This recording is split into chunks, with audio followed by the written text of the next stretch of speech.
I woke up with a tube coming out of my chest. The room was bright. Too bright. I could hear machines beeping and someone talking in the hallway. My phone was buzzing on the table next to me. I reached for it. My arm felt like it weighed 100 pounds. The screen said 4:47 p.m. There was a text from Mom. Bethany's recital starts at 7. We can't miss it. You understand, right? I stared at that message for a long time. My emergency heart surgery had started at noon. My 3-year-old daughter Lily was still at daycare and it closed at 6. That was the moment I realized I had been optional my entire life. My name is Elena Reeves. And this is the story of how I stopped paying for people who wouldn't even pick up my child while I was dying. If you've ever been the one your family calls when they need something but never calls to ask if you're okay, this one's for you. Hit that subscribe button. You're going to want to hear how this ends. Now let me take you back to the afternoon of February 8, 2025. The day everything changed. I'm a cardiac ICU nurse at Mission Hospital in Asheville, North Carolina. The irony isn't lost on me. I spend my life saving people's hearts, and mine almost killed me on a random Thursday during a 12-hour shift. It started around 1 in the afternoon. Sharp pain in my chest. Radiating down my left arm. I'd seen it 100 times in patients. I knew exactly what it was. I told my charge nurse, Denise.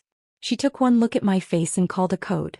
6 minutes later I was on a gurney heading to the cath lab. I managed to text my mom before they put me under. Emergency. Heart. Need someone for Lily now. I didn't get a response until I woke up in the ICU 4.5 hours later. That's when I saw the text about Bethany's recital. My sister.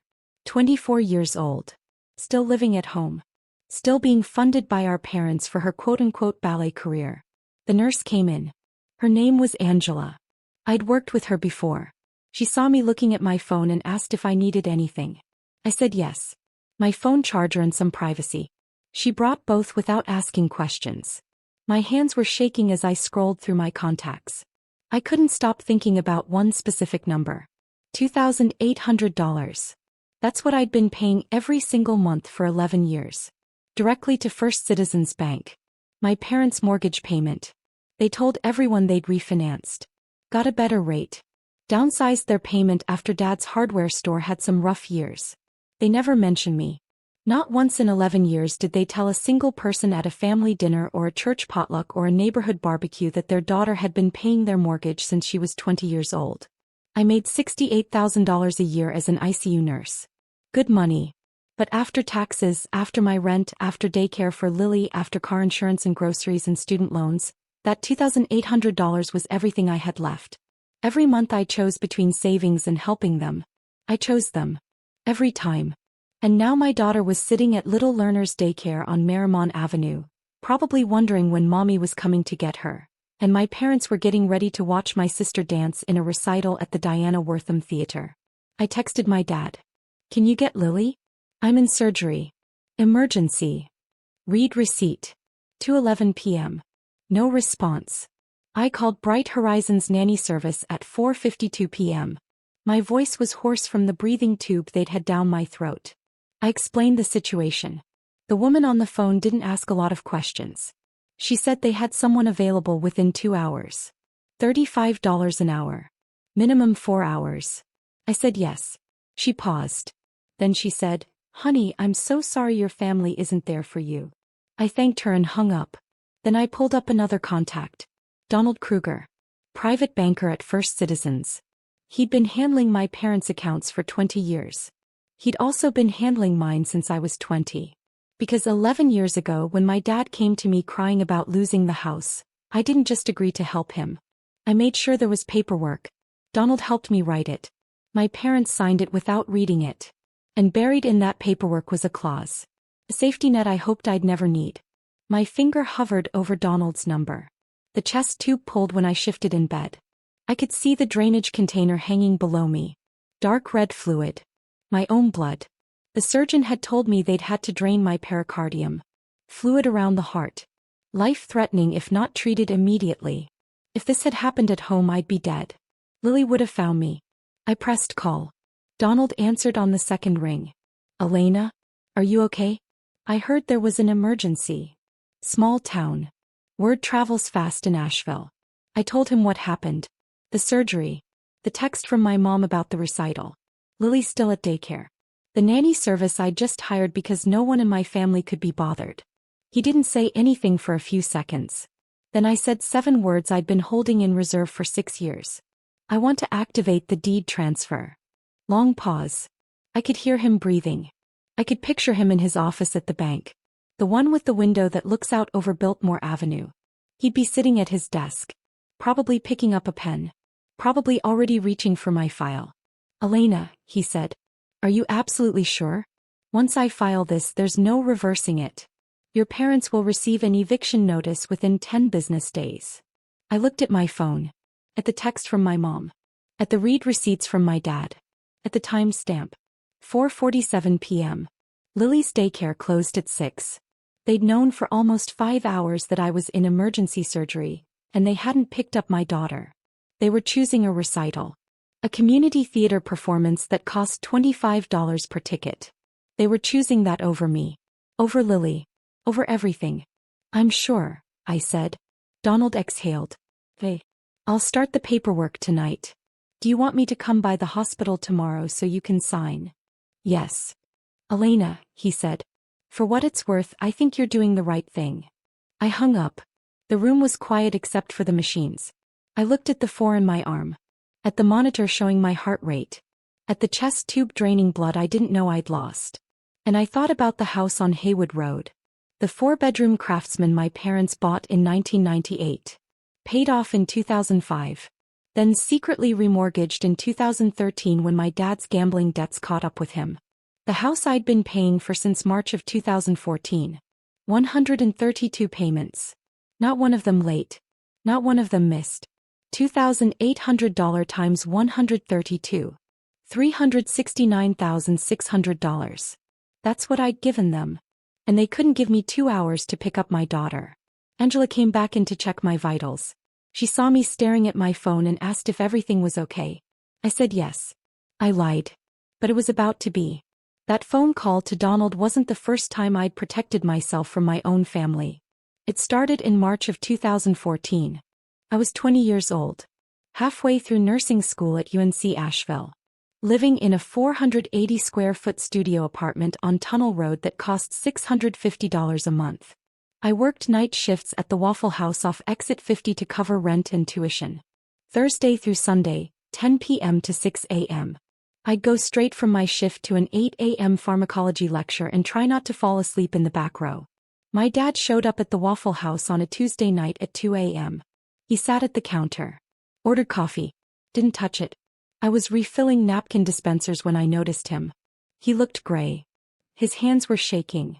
He was staring at the menu like he was trying to memorize it. When my break came at 2:30, I sat next to him. He said, I need to tell you something. The hardware store was failing. Had been for 2 years. He'd taken out loans to keep it going. Then he'd started going to the Harris Casino in Cherokee on weekends. Just to blow off steam, he said. Just a little blackjack. Nothing serious. Except it was serious. He'd gambled away the store's entire operating account. $50,000. Gone in 6 months. And that wasn't the worst part. The house on Haywood Road, the one they'd bought in 1998, the one they'd thrown a party for when they made the final payment in 2005, wasn't paid off anymore. He'd remortgaged it in 2013. Took out $380,000. Used it to cover the gambling debts, the store's payroll, the credit cards he'd maxed out trying to stay afloat. They were 3 months behind on the new mortgage payment. The bank had sent a final notice. He was crying into cold Waffle House coffee at 2:37 in the morning, and I was 20 years old wearing a grease-stained uniform, and he was asking me to save him. I asked how much the payment was.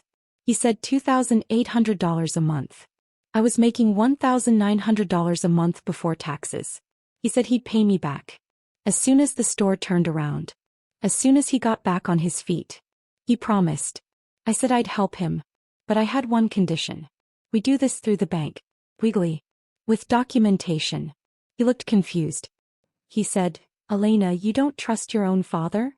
I said, I trust paperwork. He didn't argue. He was too desperate. I called Donald Kruger the next morning. He'd been my parents' banker since 1995. He knew the whole family. I told him what was happening. I told him I wanted to help but I needed protection. He said, "Smart girl." We drew up an agreement.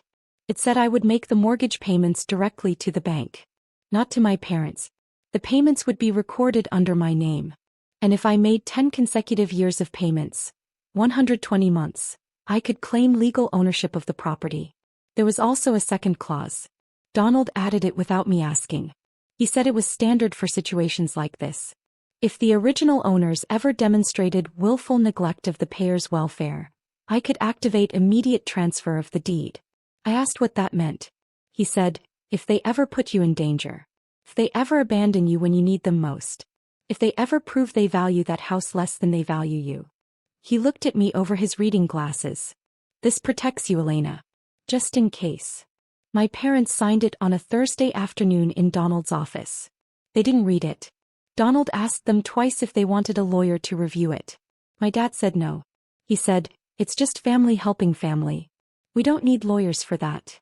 Mom hugged me in the parking lot afterward. She said, "You're saving us, Elena.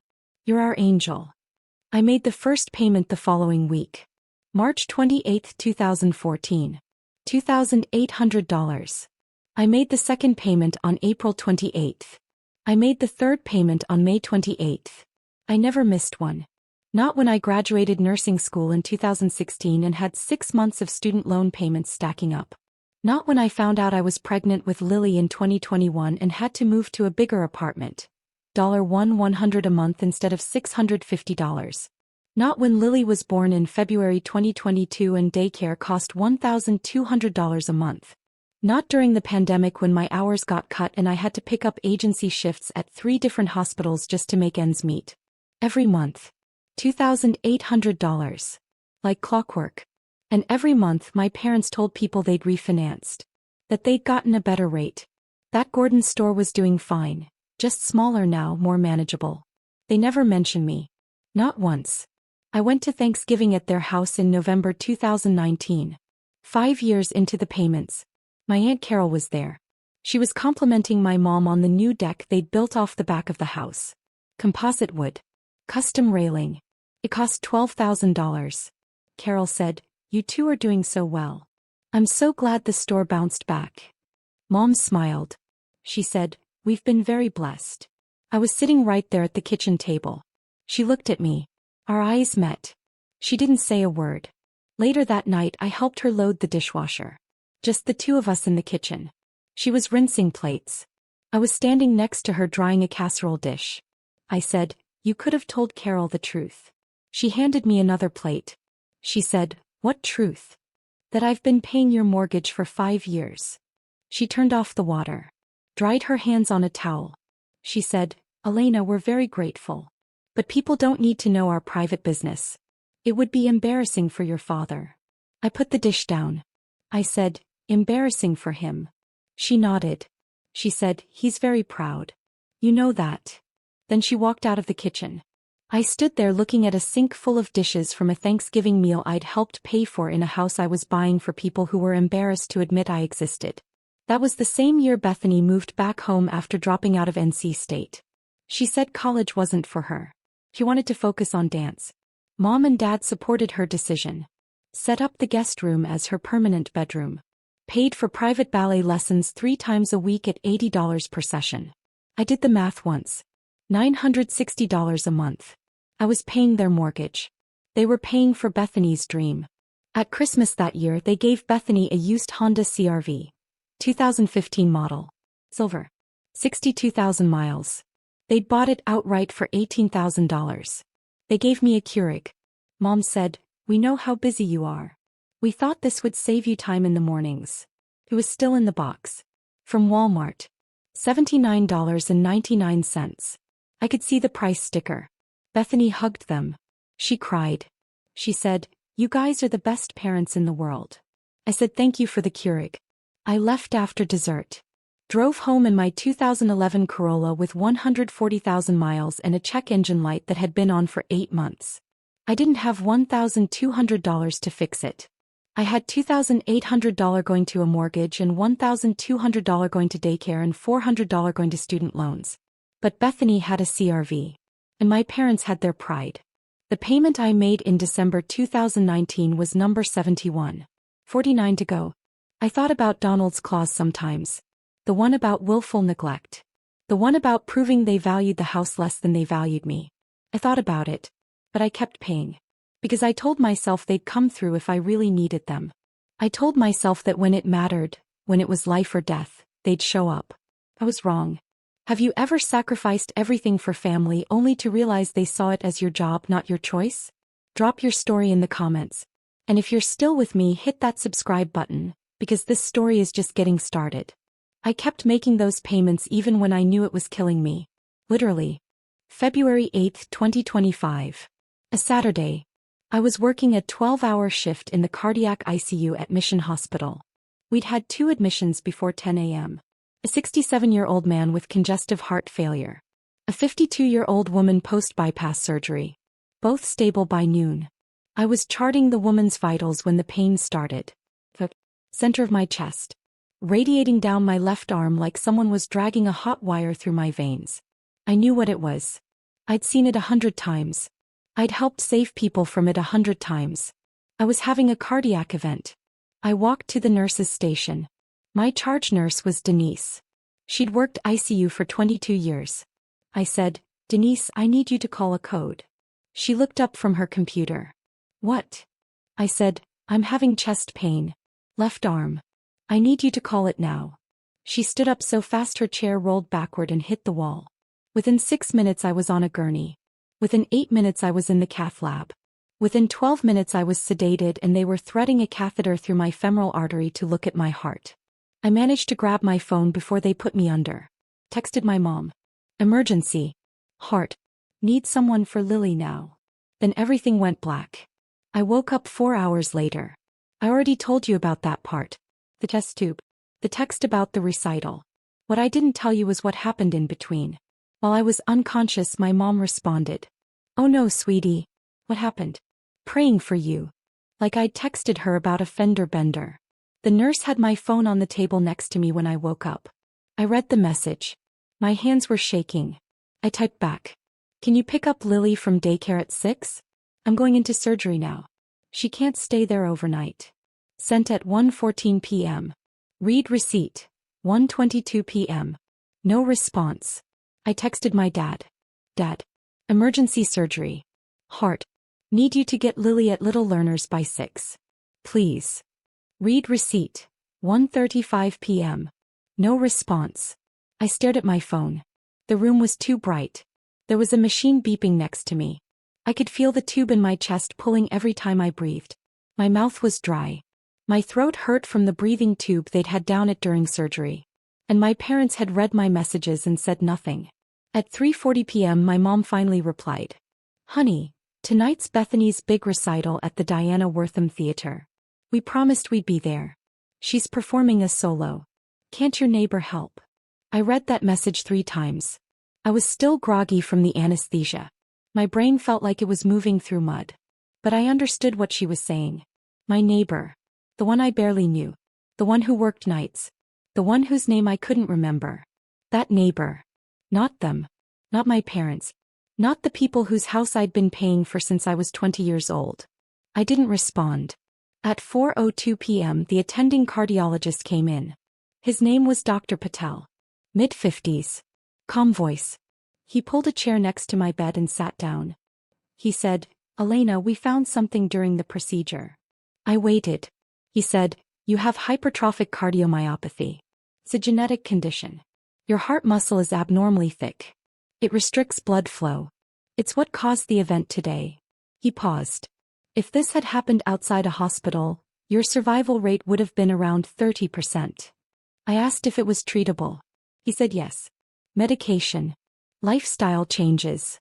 Monitoring. But it was serious. It was progressive. And it was genetic. He said, "This runs in families. It's well documented. Autosomal dominant inheritance. Did anyone ever tell you to get tested?" I said no. He looked confused. He pulled out a tablet. Scrolled through something. He said, "Your intake forms list your mother as Patricia Reeves, correct?" I nodded. He said, "And her mother, your grandmother, died in 1991 at age 34. Cause of death was sudden cardiac arrest. Autopsy findings indicated hypertrophic cardiomyopathy. I stared at him. He said, "Your mother should have been screened. And she should have told you to get screened. This isn't something you miss. It's standard protocol for first-degree relatives." He looked at me. "Elena, did your mother ever mention this?" "No, he never did. Not once in 31 years. Not when I was 20 and paying for nursing school. Not when I was 25 and working ICU night shifts. Not when I was 29 and pregnant with Lily. Not when I was 30 and asking her to babysit so I could pick up extra shifts. Never. She'd watched her own mother die of this. Collapse in a parking lot. Dead before the ambulance arrived. He was 16 when it happened. He knew. He had to know. And she never told me."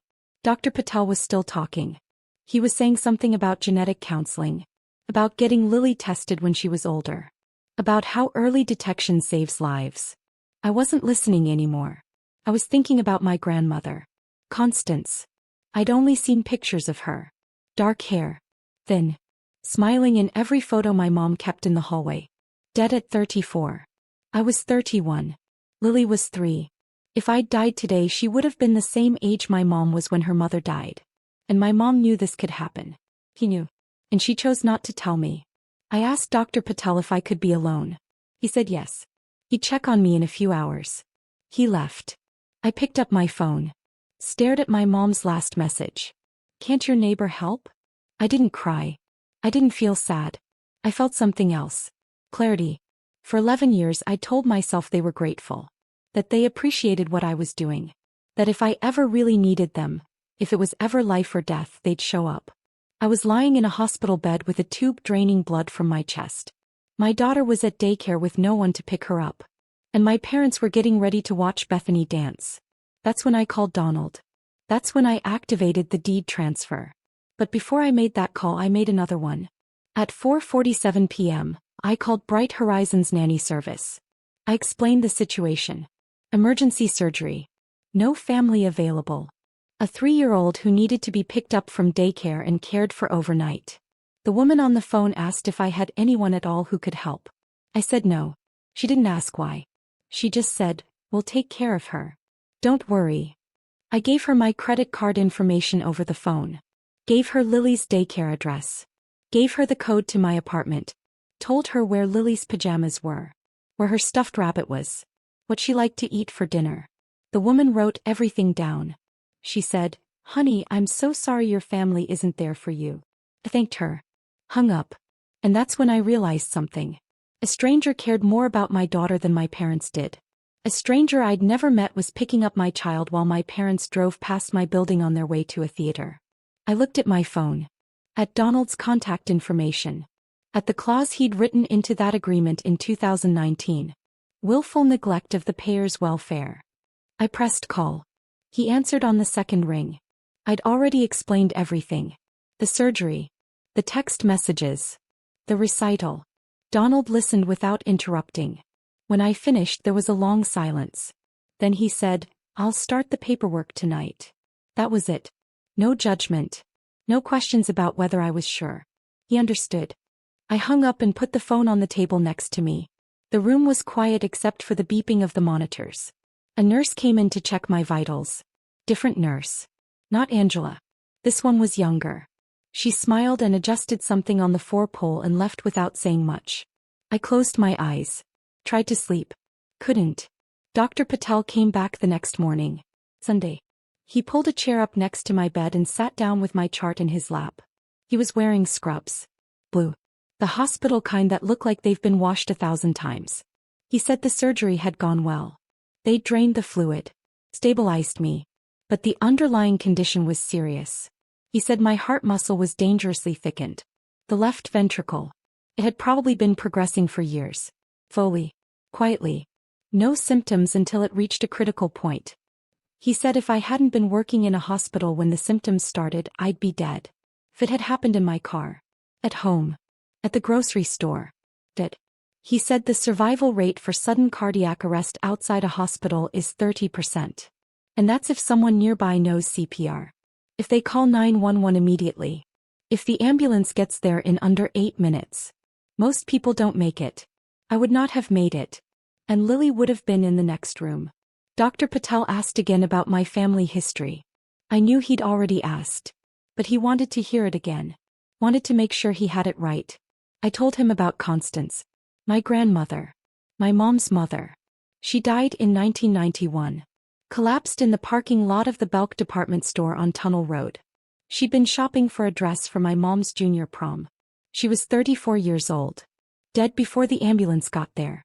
The autopsy report said hypertrophic cardiomyopathy. My mom was 16 when it happened. She found out her mother had a genetic heart condition the same day she found out her mother was dead. I said to Dr. Patel, my mother never mentioned I should be tested. She never said it ran in families. She never said anything. His jaw tightened. He wrote something in my chart. Didn't look up. Didn't say anything for a few seconds. Then he closed the chart and looked at me. He said, Elena, I'm required to document this as a failure of preventive care. Your mother's physician should have recommended genetic screening for all first-degree relatives after your grandmother's death. If your mother didn't follow through, that's a separate issue. But you should have been tested by age 18 at the latest. I nodded. He said, I'm going to refer you to a genetic counselor. And I want Lily tested when she turns 5. Standard protocol for pediatric screening. Thanked him. He left. I lay there staring at the ceiling tiles. Counting them. There were 16 in my section of the room. White. Water-stained in the corner by the window. At 2 p.m. my phone rang. I stared at the screen. Let it ring 4 times. Considered not answering. She didn't ask how I was. She said, Elena, I wanted to explain about last night. I didn't say anything. She said, Bethany worked so hard for this recital. She had a solo. It was a big deal for her. We couldn't just not show up. You understand that, right? I asked who picked up Lily. Long pause. Then she said, You figured it out, didn't you? You always do. And she laughed. Actually laughed. Like it was funny. Like I was resourceful. Like this was just another problem I'd solved on my own because that's what I did. I hung up. Didn't say goodbye. Just pressed the red button and put the phone down. Stared at the ceiling again. 16 tiles. The nanny service had picked Lily up at 5:50 p.m. 10 minutes before the daycare closed. They'd taken her to my apartment. The address I'd given them. The door code. They'd fed her dinner. Kraft mac and cheese. The kind in the blue box that she liked. They'd found her pajamas in the second drawer of her dresser. They'd read her a story. Put her to bed in her toddler bed with the pink sheets. A stranger did all of that. I had the invoice on my phone. I checked it that morning when I woke up. $280 for 8 hours. $35 an hour. Standard rate for emergency weekend placement. I pulled up Google Maps. Put in 2 addresses. My apartment, 487 Riverside Drive, Unit 6. Diana Wortham Theater, 2 South Pack Square. The route was highlighted in blue. It went right past my building. Straight down Riverside. Left on Montford. Right on Broadway. You couldn't drive from my parents' house to the theater without passing within 2 blocks of where Lily was. They drove past her. I looked up the ticket prices for the Diana Wortham Theater. Their website had a calendar. Mountain Arts Collective Spring Showcase. February 8th, 7 p.m. General admission, $25. They chose that. A $25 ticket to watch Bethany dance in a community theater production. Over their granddaughter. Over me. I put the phone down. A different nurse came in. Older. She asked if I needed anything. Water. Ice chips. Pain medication. I said no. She said, You have a visitor waiting. A man. Says his name is Donald. Should I send him in? I said yes. Donald came in 2 minutes later. He was wearing khakis and a button-down shirt. Navy blue. He looked like he'd come straight from church. It was Sunday. He probably had. He sat in the chair Dr. Patel had used. He put a folder on the table next to my bed. He said, I brought the paperwork. You can sign it now or I can come back tomorrow. Whatever you're comfortable with. I said now. He opened the folder. Pulled out 3 documents. Showed me where to sign. Explained each one. Transfer of deed. Acknowledgement of payment history. Affidavit of abandonment. That last one required a witness statement. Donald had already filled out his portion. It said he'd been present when I called him from the hospital. That I'd informed him my parents refused to provide emergency childcare during a life-threatening medical event. That this constituted willful neglect as defined in the original agreement. I signed all three. Donald witnessed them. Dated them. Put them back in the folder. He said, "I'll file these first thing tomorrow morning. The deed transfer will be recorded by Tuesday. Your parents will receive the eviction notice by certified mail within 10 business days." I asked what would happen after that. He said they'd have 60 days to vacate. Standard eviction timeline in North Carolina. If they didn't leave voluntarily, I could file for formal eviction through the courts. But he didn't think it would come to that. He said, "Elena, they signed this agreement. They knew the terms. They just didn't think you'd ever use them." I looked at him. He said, "They underestimated you." He stood up. Put the folder under his arm. Said he'd call me when the paperwork was filed. Thanked him. He stopped at the door. Turned around. He said, "For what it's worth, I think you're doing the right thing." Then he left. I was alone again. 16 tiles on the ceiling. A tube in my chest. A genetic heart condition my mother never warned me about. A daughter being cared for by strangers because my parents had somewhere better to be. And a house on Haywood Road that was about to become mine. I picked up my phone. Opened my text messages. Scrolled up to the last thing my mom had sent me. "Can't your neighbor help?" I deleted the thread. All of it. Every message she'd ever sent me. Gone. I sat there looking at the empty message thread for a long time. The screen went dark. I tapped it. It lit up again. Like, no history. Like we'd never spoken. That felt right. Day 3 in the hospital, Donald came back. It was Tuesday morning. Around 10 a.m. He knocked even though the door was open. He was carrying a small bouquet of flowers. Daisies, yellow, in a clear plastic sleeve from the hospital gift shop. And the same folder from Sunday. He set the flowers on the windowsill. He said, "I heard what happened. From the bank's perspective, this qualifies." I knew what he meant. The clause we talked about on the phone. The abandonment clause. The one buried in the 2019 amendment to the original payment agreement.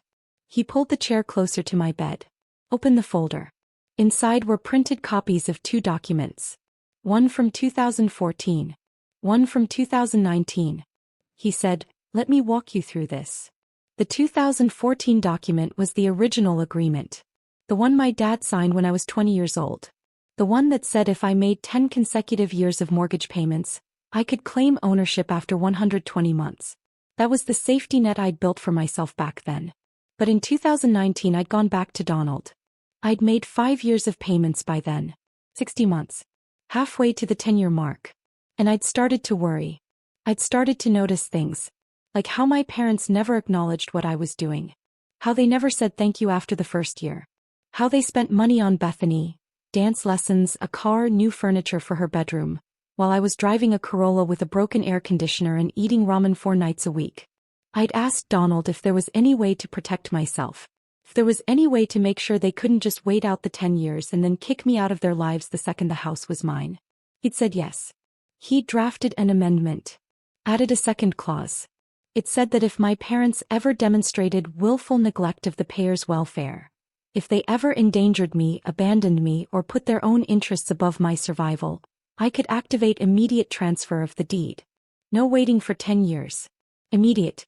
He'd presented the amendment to my parents in his office.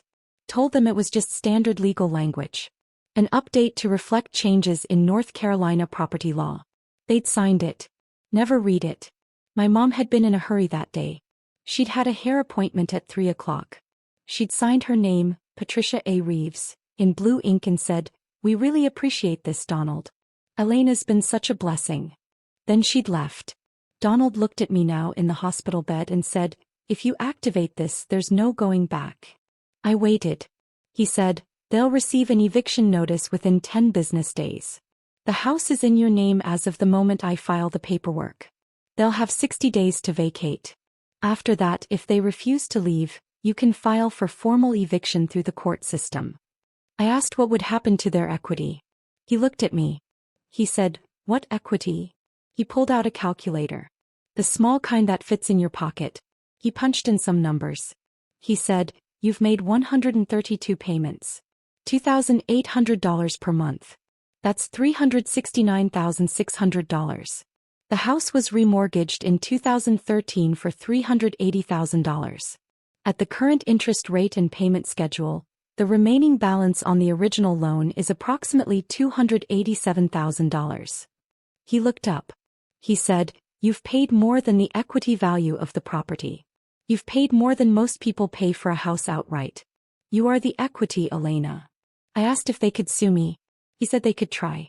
But they'd signed a legally binding contract. Twice. Once in 2014. Once in 2019. Both times in front of a witness. Both times with full disclosure of terms. He said, "They can't claim they didn't know. The language is clear. And even if they tried to argue duress or coercion, you have 11 years of payment history. Cancelled checks. Bank records. Documentation of every single deposit. No judge would side with them." I asked how long it would take. He said the deed transfer would be recorded by Thursday. The eviction notice would be mailed by Friday. Certified mail. Signature required. My parents would have it by the following Tuesday at the latest. I looked at the folder. At the documents inside. At my signature. At their signatures. At the date. March 17, 2019. 6 years ago.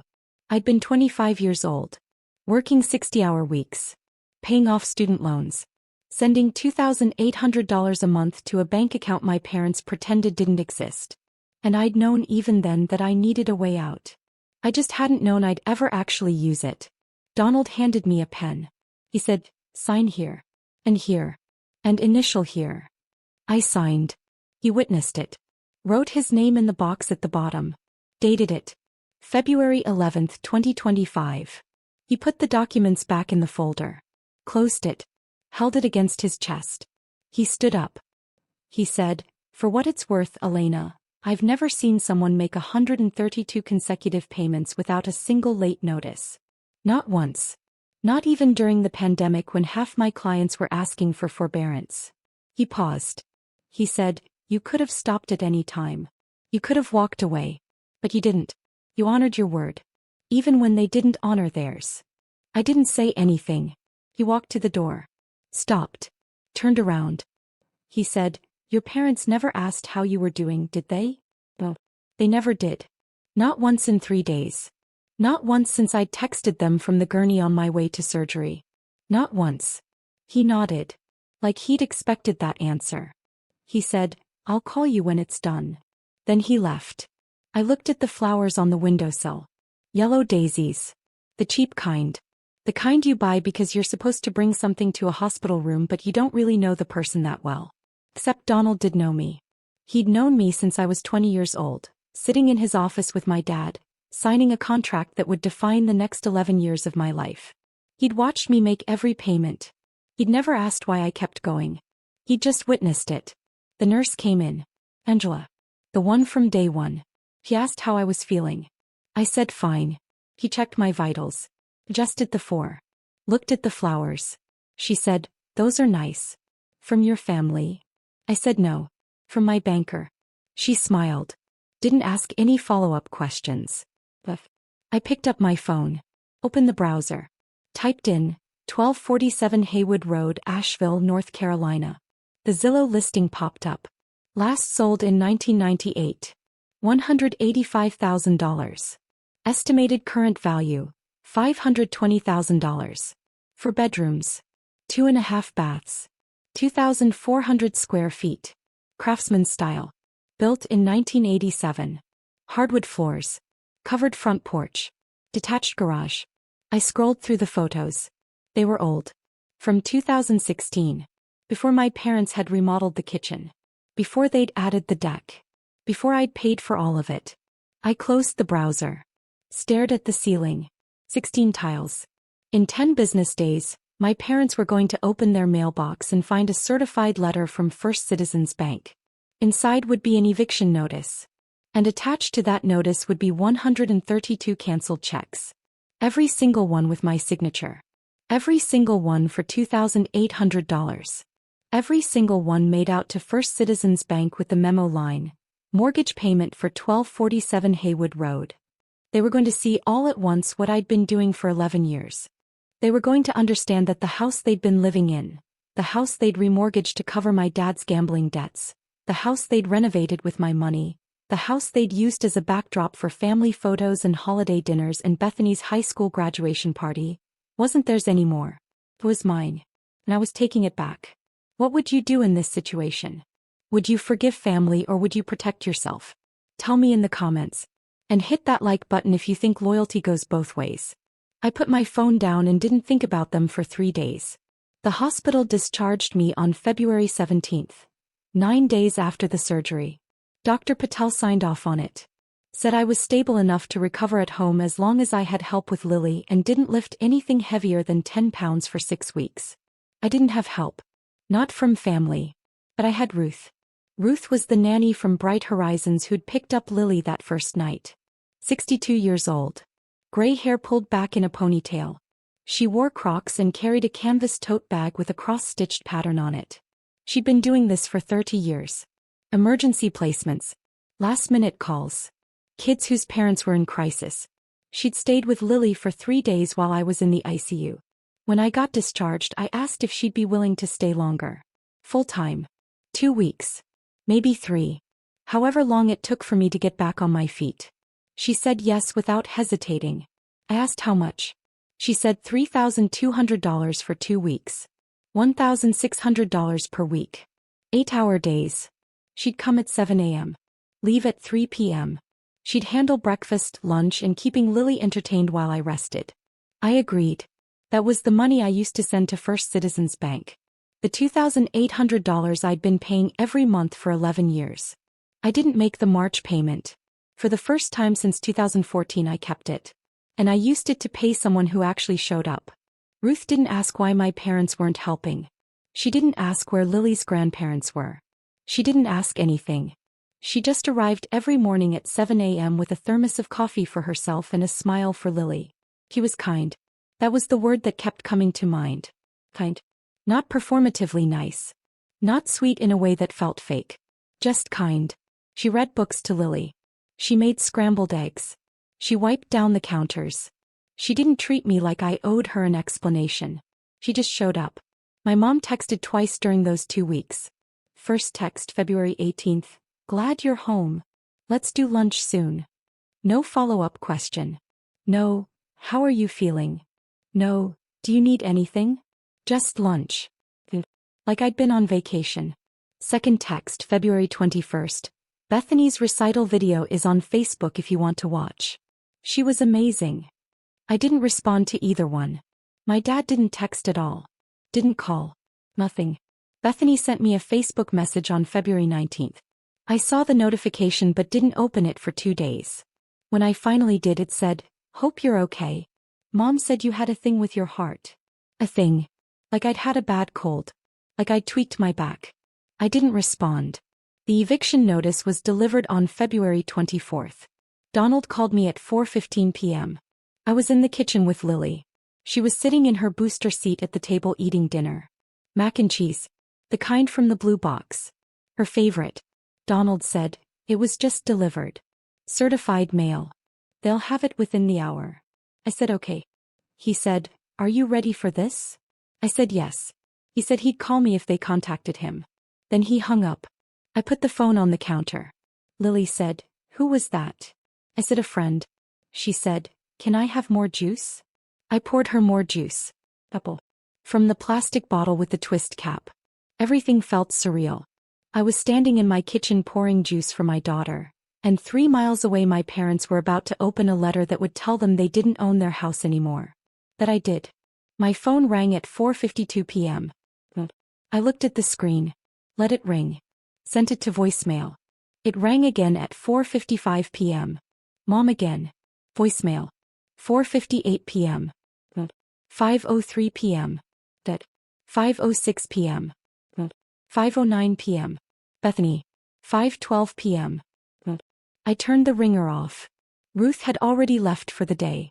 It was just me and Lily. I gave her a bath. Put her in pajamas. Read her a story. Good night, Moon. She fell asleep by 7 o'clock. I went back to the kitchen. Picked up my phone. 14 missed calls. 7 voicemails. I listened to the first one. Mom's voice. High-pitched. Confused. Elena, there's been some kind of mistake with the house. We just got a letter from the bank. It says we have to vacate in 60 days. It says you own the property. This has to be a mistake. Call us immediately. Second voicemail. 5:18 p.m. Mom again. Less confused. More annoyed. Elena, I don't know what's going on, but we need to talk about this right now. Your father is very upset. Call me back. Third voicemail. 5:34 p.m. That first time I'd heard his voice in weeks. Elena, this is your father. I don't know what you think you're doing, but this is not funny. We need to straighten this out. Call me tonight. Fourth voicemail. 5:47 p.m. Angry now. Elena Marie Reeves, you pick up this phone right now. I don't care what you think happened, but you do not get to do this to your own family. We raised you better than this. Fifth voicemail. 6:11 p.m. Bethany. Crying. Elena, what's happening? Mom and Dad are freaking out. They said you're trying to take the house. That can't be true, right? Please call me. I don't understand. Sixth voicemail. 6:29 p.m. Not yelling anymore. Fine. Don't answer. But you need to know we're calling a lawyer. You can't just steal someone's house. I don't care what paperwork you think you have. This is fraud. And we will fight this. Seventh voicemail. 6:44 p.m. Dead. Quiet. Almost calm. Elena. Whatever we did to make you this angry, I'm sorry. But this isn't the way to handle it. We're your parents. We love you. Please call us so we can work this out like adults. I deleted all of them. Put the phone face down on the counter. Sat at the table. The apartment was quiet. I could hear the refrigerator humming. The heat kicking on. A car door slamming outside. I thought about the envelope they'd opened. The eviction notice on top. And underneath it 132 canceled checks. Every single one with my name on it. Every single one for $2,800. Every single one with a memo line that said, mortgage payment for 1247 Haywood Road. They'd seen it all at once. 11 years of payments laid out in front of them like evidence at a trial. Proof that I'd been holding their life together while they pretended I didn't exist. Proof that the house they'd been living in wasn't theirs. Proof that I'd been planning this for 6 years. I wondered what they'd said to each other when they saw it. I wondered if my mom cried. I wondered if my dad felt guilty. I wondered if Bethany understood what they'd done. Then I stopped wondering. Because it didn't matter. The phone buzzed on the counter. A text. From my mom. We're coming over tomorrow. We need to talk about this in person. 10 a.m. I stared at the message. Didn't respond. Went to bed. At 9:47 a.m. the next morning, February 25th, someone knocked on my apartment door. I looked through the peephole. My mom was standing there. Alone. Wearing the Tory Burch coat. The one I'd bought her. She knocked again. I didn't open the door. She knocked for 5 minutes straight. I stood on the other side of the door with my back against the wall. Lily was in her room playing with blocks. Ruth hadn't arrived yet. It was just me and my mother with 6 inches of wood between us. She rang the doorbell. Knocked again. Harder this time. She said, Elena, I know you're in there. Your car's in the parking lot. I didn't move. She said, please. We need to talk about this. Just open the door. I stayed silent. After a few more minutes, I heard paper sliding under the door. A folded piece of notebook paper.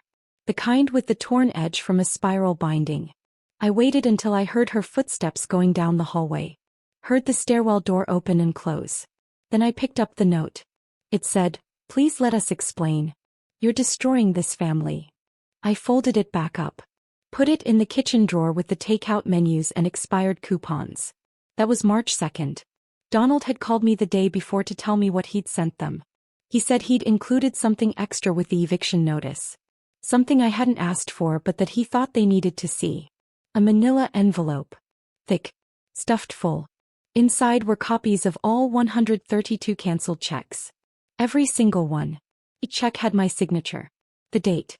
The amount. $2,800. And the memo line I'd written on every single one. Mortgage payment for 1247 Haywood Road. The envelope was addressed to Gordon and Patricia Reeves, current occupants. Not homeowners. Occupants. Donald said he'd arranged them in chronological order. March 2014 on top.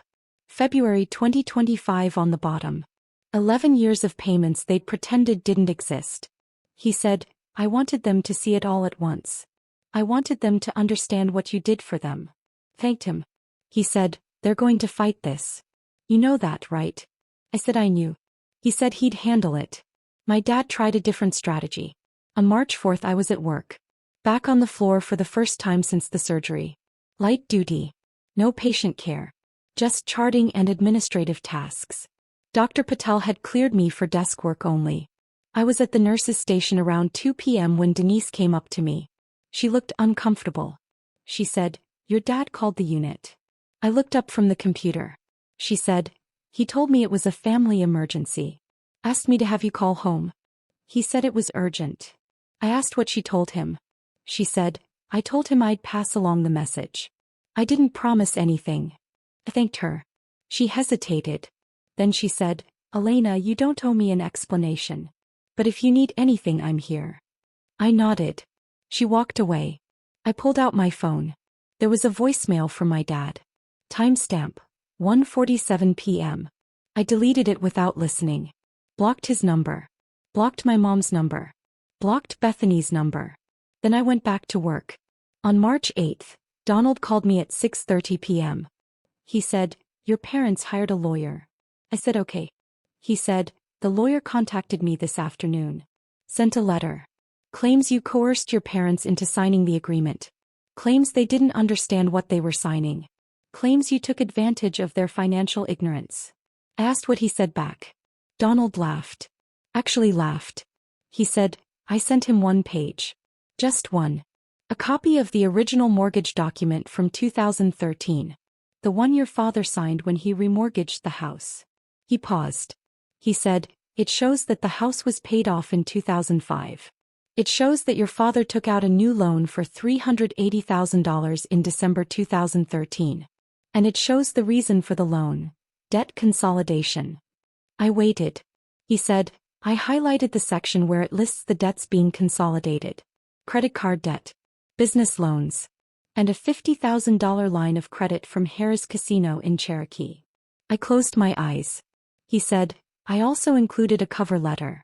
It said that if your parents want to claim financial ignorance, we can discuss in court how your father gambled away $50,000 and then lied to a 20-year-old nursing student to get her to bail him out.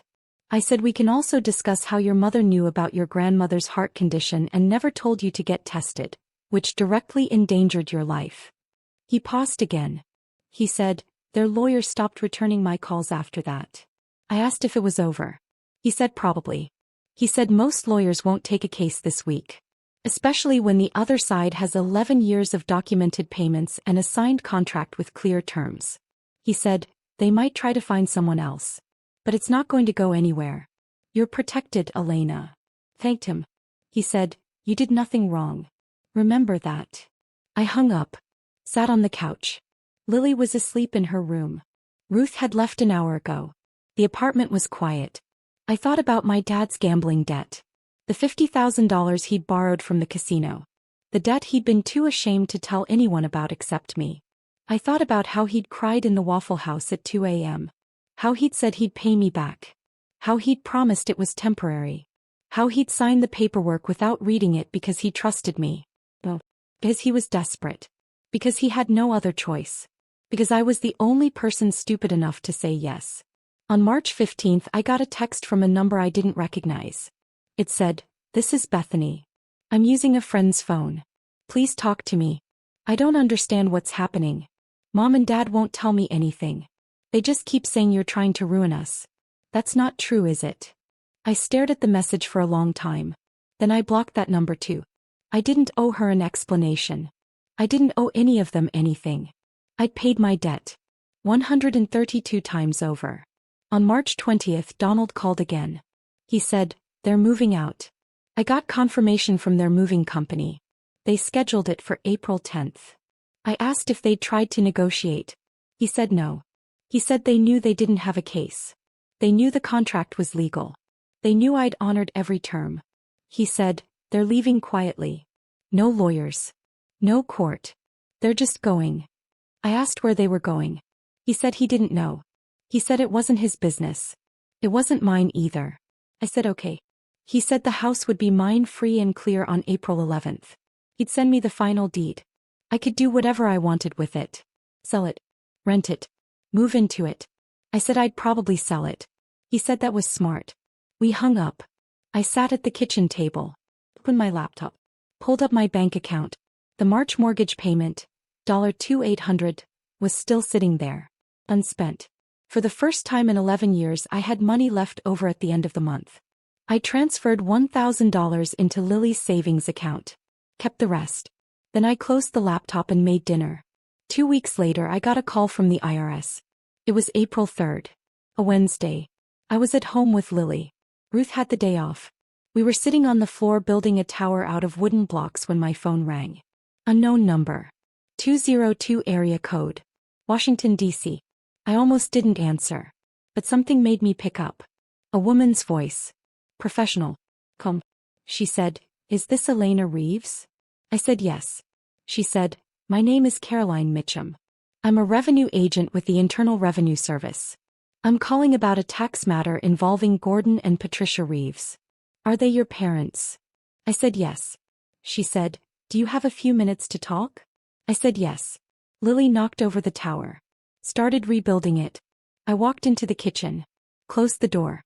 Caroline explained it carefully. Methodically. Like she'd done this 1,000 times. She said the IRS had been investigating my parents' tax returns for the past 3 months. Routine audit. Triggered by a discrepancy in reported income. She said my parents had been receiving $2,800 per month for 11 years. But they'd never reported it as income. They'd told their accountant, a guy named Barry who worked out of a strip mall office on Tunnel Road, that the house was paid off. That they had no mortgage. No rental income. No additional revenue streams. Barry had filed their taxes based on that information. But the IRS had records from First Citizens Bank. Records showing consistent monthly deposits. Records showing my name on every transaction. 11 years of unreported income. Total, $369,600. Caroline said, "Ms. Reeves, were you aware that your parents were required to report these payments as income?" I said no. She said, "Did you ever give them documentation? Receipts? Statements?" I said no. I said the payments went directly to the bank. My parents never touched the money. It went straight to First Citizens to cover the mortgage. Caroline was quiet for a second. Then she said, "Ms. Reeves, that's not what your parents told the IRS." I waited. She said, "Your parents claimed the payments were gifts. Family assistance. Non-taxable. But gifts over $15,000 per year require specific reporting. And mortgage payments made on someone else's behalf are not considered gifts. They're considered income to the property owner." She paused. She said, "Your parents owe back taxes. Penalties. Interest. We're estimating around $140,000. I didn't say anything. She said, "There's another issue. Your parents were audited once before. In 2008. Business income discrepancies related to your father's hardware store. They settled that audit by paying $18,000 in back taxes. This is a second offense. Repeat offenders face stiffer penalties. In some cases, criminal prosecution." I asked what that meant. She said it meant jail time was possible. If the IRS determined the underreporting was willful, intentional, fraudulent. She said, "Ms. Reeves, I need to ask you some questions. You're not under investigation. But I need to understand the nature of the payment arrangement. Would you be willing to provide testimony? Documentation? Bank records?" I said yes. He thanked me. Said she'd send me a formal request for documents. Said someone from the local IRS office in Asheville would contact me to schedule an interview. Then she said something else. She said, "There's one more thing. During our review, we found significant expenses related to a performing arts organization. Mountain Arts Collective. Your parents paid $800 per show for someone named Bethany Reeves to perform. 6 years of payments. Total expenditure, $60,000. I closed my eyes. She said, "The payments were made from the same account that received your mortgage deposits. We're trying to determine if these were legitimate business expenses or personal expenditures. Do you know anything about this organization? I said yes. I said it wasn't a business. It wasn't a professional company. It was a pay-to-perform community theater. Adults paid to be in shows. No auditions. No salaries. You paid them. Not the other way around. Caroline was silent. Then she said, "Thank you. That's very helpful." She said she'd be in touch. Gave me her direct number. Hung up. I stood in the kitchen holding my phone. $60,000. On Bethany's dance career. While I was eating ramen and working night shifts and making $2,800 payments every single month. They'd spent my money on her. All of it. I called Donald. Told him what the IRS said. He listened without interrupting. When I finished, he was quiet for a few seconds. Then he said, "This changes things." I asked how. He said, "Criminal prosecution is serious. If they're facing jail time, they'll do anything to avoid it. Including settling." I asked what kind of settlement. He said, "What do you want, Elena?" I thought about it. I thought about Lily. About her future. About the college fund I didn't have. About the savings account with $1,800 in it. I said, "They're retirement accounts." Donald said, "How much do they have?" I said I didn't know. But I knew they had IRAs. I'd seen statements on their kitchen counter once. Years ago. Before I started making payments. Donald said he'd look into it. Said he'd reach out to their lawyer, if they still had one, and propose a deal. Sign over the retirement accounts to a trust for Lily. Irrevocable. Untouchable. In exchange, I'd recommend leniency to the IRS. No criminal charges. Just financial penalties. I said okay. He said he'd call me back. He called me back on April 8th. He said, "They have 2 IRAs. One in your father's name. One in your mother's. Combined total, $180,000. He said, "I presented the offer. They accepted. No negotiation. No counteroffer. They're signing the paperwork on May 3rd. I asked if I needed to be there. He said no. He'd handle everything. I didn't need to see them. Didn't need to speak to them. Didn't need to be in the same room. I said thank you. He said, "Elena, you're doing the right thing. You're protecting your daughter. That's what matters." On May 3rd, my parents signed over their retirement accounts. I didn't go. Didn't watch. Didn't ask for details. Donald called me afterward. Said it was done. The trust was established. Lily was the sole beneficiary. The funds would be available for education expenses starting when she turned 18. Until then, the money would sit in a managed investment account. Growing. Compounding. Untouched. He said my parents didn't say much during the signing. Just asked where to sign. Signed. On May 15th they moved out of the house. I didn't go to that either. Donald sent me photos. The house was empty. Floors scratched. Walls scuffed. A water stain on the living room ceiling I'd never seen before. The kitchen cabinets were missing handles. The backyard deck had rotting boards. All that money I'd sent. All those payments. And they hadn't maintained anything. I listed the house for sale on May 20th. $425,000. It sold in 9 days for $438,000 cash. After closing costs and paying off the remaining mortgage balance, $287,000, I netted $118,000. I put half in Lily's trust. Added to the $180,000 from my parents' IRAs. Kept the rest. Bought a small house in North Asheville. 2 bedrooms. 1 bath. 1,100 square feet. Needed work. But it was mine. Really mine. No contracts. No clauses. No parents. Just me and Lily. Ruth still comes 3 days a week. Helps with Lily while I work. She's the closest thing to a grandmother Lily has. My parents tried to send a birthday card for Lily in February. Her 4th birthday.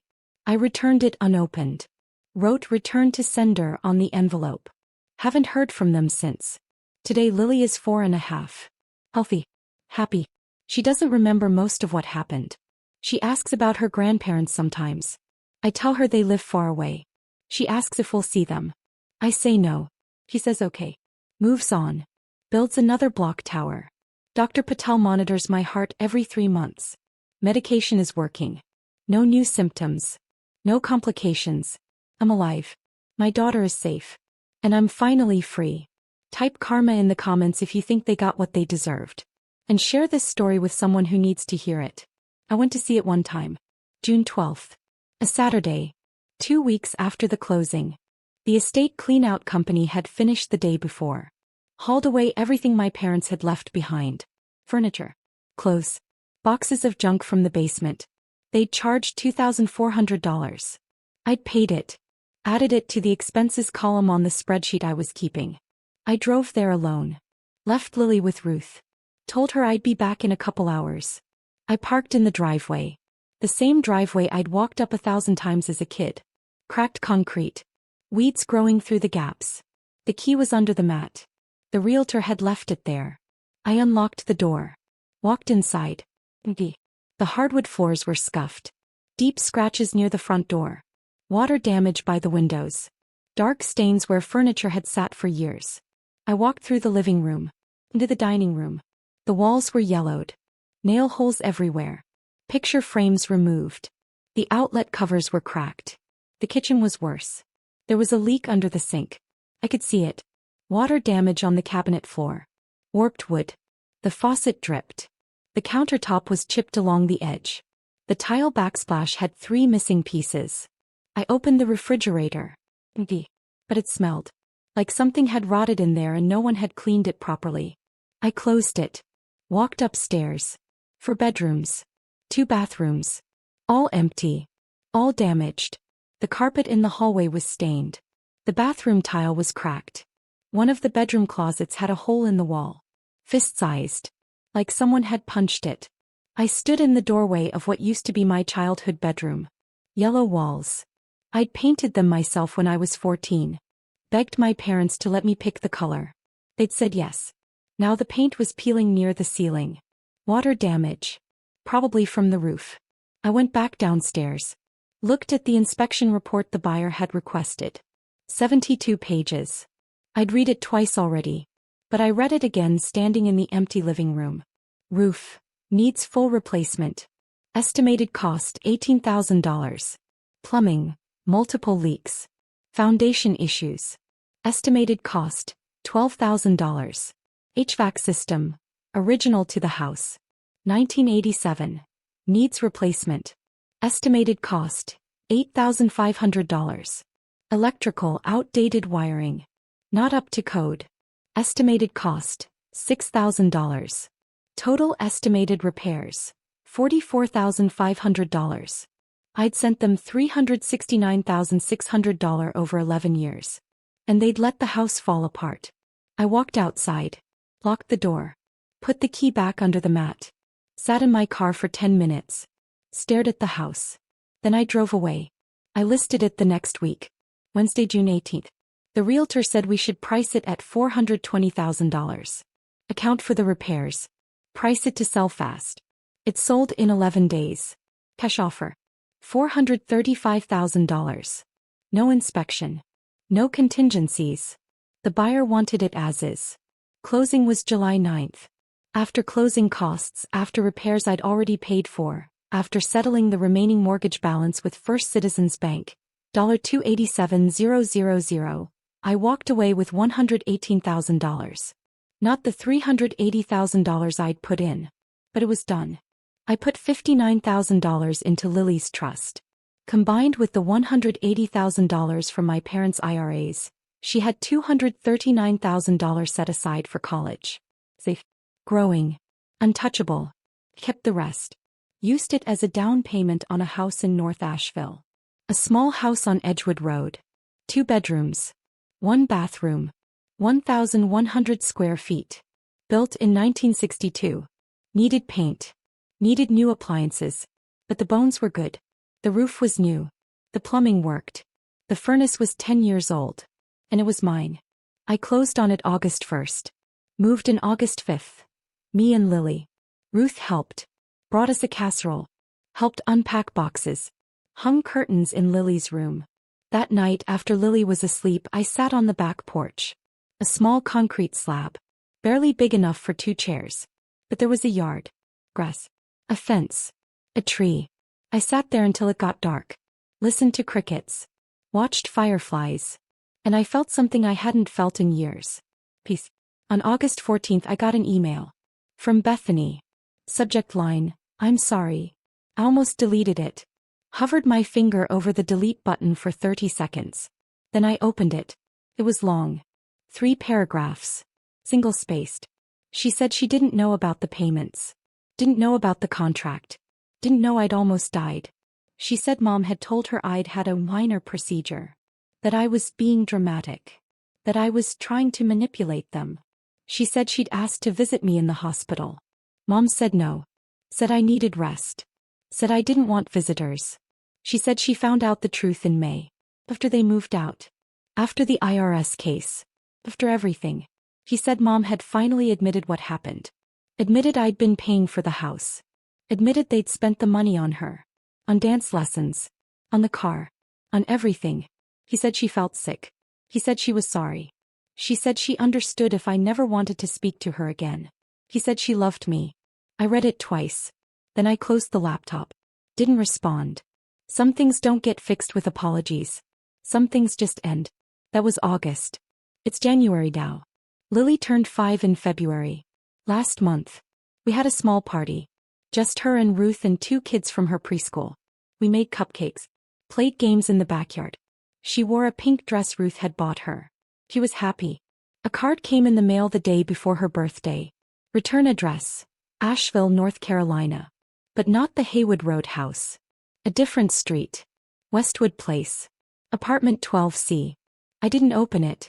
I wrote return to sender on the envelope. Put it back in the mailbox. Haven't heard from them since. Ruth still comes 3 days a week. Monday, Wednesday, Friday. 8 a.m. to 3 p.m. She makes lunch for Lily. Reads her books. Takes her to the park down the street. Lily calls her Miss Ruth. She's the only grandmother Lily knows. And that's okay. That's enough. I see Dr. Patel every 3 months. Last appointment was January 15th. My heart function is stable. The medication is working. My ejection fraction is improving. He said I'm doing everything right. He asked if I had family support. I said yes. He smiled. Said that's good. Said that matters. I didn't correct him. I work full-time now. Back in the ICU. Full patient load. 12-hour shifts. 3 days a week. I'm good at my job. My patients trust me. My coworkers respect me. I have $59,000 left in savings. I have a house with a mortgage I can afford. $890 a month. I pay it on the 1st. Every month. On time. I have a daughter who's healthy. Happy. Safe. I have Ruth. I have Dr. Patel. I have Denise and Angela and the rest of my team at the hospital. I have a life I built myself. And I don't owe anyone anything. Not anymore. If you've ever had to choose between loyalty and survival, I see you. If you've ever been the one who gave everything and got nothing back, I understand. Here's what I learned. Documentation protects you when love doesn't. That contract saved my life and my daughter's future. People will take as much as you're willing to give, then blame you when you stop. Boundaries aren't cruelty. They're survival. The family you choose is just as real as the family you're born into. Ruth showed up. My parents didn't. That told me everything. Thank you for listening to my story. If it resonated with you, please hit that like button and subscribe for more real-life stories about family, boundaries, and finding strength when you need it most. Drop a comment below sharing your thoughts. I read every single one. Your support means everything. Take care of yourself.